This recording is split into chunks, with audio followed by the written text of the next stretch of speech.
Sup mga Lodi, isang magandang araw na naman po sa ating lahat. Panibagong araw, kaya panibagong paninisid na naman tayo sa ilalim ng dagat. At pagpasensyahan nyo na din pala mga Lodi kung ngayon lang ulit ako nakapag-upload. May kunting inasikaso lang po si Aquaboy. O diba ngayon ka lang nakapag-upload pero chismisan agad kayo ni Moko. Dapat bumawi ka ngayon dahil pinapagalitan ka na ng mga followers mo kung bakit ilang araw ka nang hindi nakapag-upload. So at yun na nga mga Lodi, at ngayong araw nga dahil hindi maganda ang takbo ng panahon ay dito na muna kami nakipagsapalaran sa bahura na di gaano kalayuan sa lugar namin. At kung makikita nyo sila Papa at yung partners ko ay nagsituroan na kung saan na kami banda. Kasi hindi kita yung mga lugar at pag ganon ay hindi rin kita yung mermada. Natatakpan kasi na makapal na ulap yung mga lugar. Yun bagang maaso-aso. Ano daw? Basta ganun. At ang problema pa dito ay malabo yung dagat. Di masyado matansya ni Papa kung mababaw na ba o malalim pa. Wala rin kasing mga boya. Ano naman ang kunik ng mga boya sa pagtansya ng lalim? Ganito kasi yan. Pag may boya, ibig sabihin yan ay mayroong mababaw na parte. Pero pag walang boya, abay kanal na yan. At ano ang gagawin nyo dyan sa kanal? Makipag-meet kay Jezabel at yayaing mag-tiktok? Hoy, naiba na naman ang landas sa mga pinagsasabi mo. At dito nga ay sinubukan na lang namin na paglaglagan ng angkla para malaman kung malalim pa ba o mababaw na. At yun, hindi nagkamali yung base namin. Base nabaw na ni. Base kanal na ni. Puro na lang talaga base. Ayan, hindi mo pa kasi pinaayos yung GPS mo. Puro ka na lang kasi buwas karon. At yung isa pang malaking problema dito ay hindi lumalabas si Aring Araw. Pakurog-kurog naman ta si Karon. Sa araw lang din talaga kami nagcha-charge. Kaway-kaway sa lahat ng mga divers dyan. Pag ganito, lagi talaga may kasama yung layman sa taas. Kahit hindi pa napuno yung lagayan mo, pero aahon ka na. So sa mga nagtatanong kung ilang oras ba kami sa ilalim ng dagat, umaabot pa kami ng tig-5 oras. Pero yun ay sa buwan ng March to December. Ngayong January to February, kulang-kulang mag-2 oras. So galbong naman kami pababaw. Ito kasi yung buwan na sobrang lamig ng dagat. Yung ibang bangkang maninisid nga dito sa amin ay nagiba na muna ng pwedeng pagkakitaan. Ako nga niyaya ko din itong mga kasama ko sa bangka na mag-change na din muna kami ng hanap buhay. Yung hindi maginaw, mang-hold up. Kasi nakikita ko sa mga pagmumukha namin dito na pwede talaga. Pero hoy, biro lang yan. Laban lang talaga kahit maginaw. At isa pa, hindi mo rin naman maramdaman yung ginaw pag marami lang yung dadamputin na iskalo. Pero para mas hindi mo talaga maramdaman yung ginaw, isipin mo na lang na meron kang pamilya na hindi pwedeng magutom. At dito nga ay nag-ready na itong si Papa at yung partners ko para subukan sa pag-survey. At lagi talaga silang may daladalang pana sa kanilang pagsisid. Dati, dumadala din ako ng pana. Kaso ayun, pinagalitan ako ni Papa kasi hindi na ako nakafocus sa pagdampot ng mga iskalo. Nandun ako lagi sa kabatuan na mamana ng mga isda. Simula nun, hindi na ako dumala ng pana. Hindi ko kasi talaga maiwasan na hindi mamana pag may nadaanan kaming kabatuan. Ang ganda kasi ng mga isda, lalo na pag malalaki, maiengganyo ka talaga na panain. Ngayon, dumadala na lang ako ng pana pag buwan ng August to October. Kasi sa mga buwan na yan ay season ng kalambutan. Sa totoo lang, akin yan ang pana na dinadala ng partners ko. Siya na lang yung gumagamit kasi ngayon ay bihira ka na lang makakita ng kalambutan. So ginagamit niya na lang yan para pag-ahon namin ay meron kaming kikilawin na isda. Mamana kasi siya ng mga isda na pwede naming ulamin bago siya umahon. At dito nga ay nakapagpatakbo lang kami ni Mokong ng isang beses at kagad din silang nagbigay ng senyales. At kung makikita nyo din dyan ay may patalsik-talsik pa ng dagat akong nalalaman. Pero sa totoo lang ay nakailang sign of the cross na ako dyan bago lumusaw. Parang ayaw kong ilapat yung paa ko sa dagat dahil sa sobrang ginaw. O sige na, para makapag-focus kayo sa inyong panonood ay sabayan na lang muna natin ng music.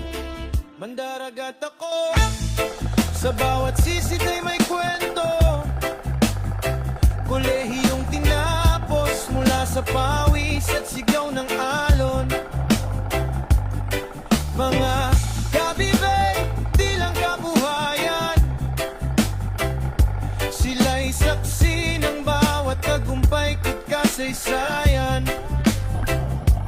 Ako si Robert Alonzo, kilala rin sa pangalang never quit sa dapitapon. Na raw ay lulubo, ngunit ang puso ko kailan may di susuko. Never kitang sigaw, laban sa alon. Dagat ang buhay, pangarap ko'y ngayon. Scallop shell ang buhay ko, sa'yo pasasalamat. Dahil sa'yo, pangarap ko'y natupad.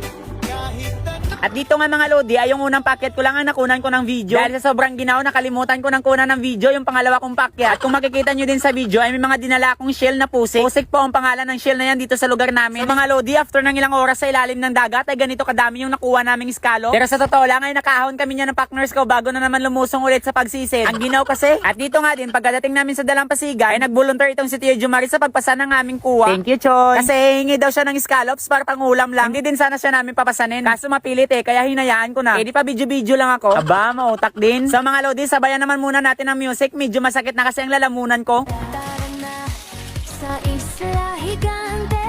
Tara na sa Scallops Festival sa isla higante.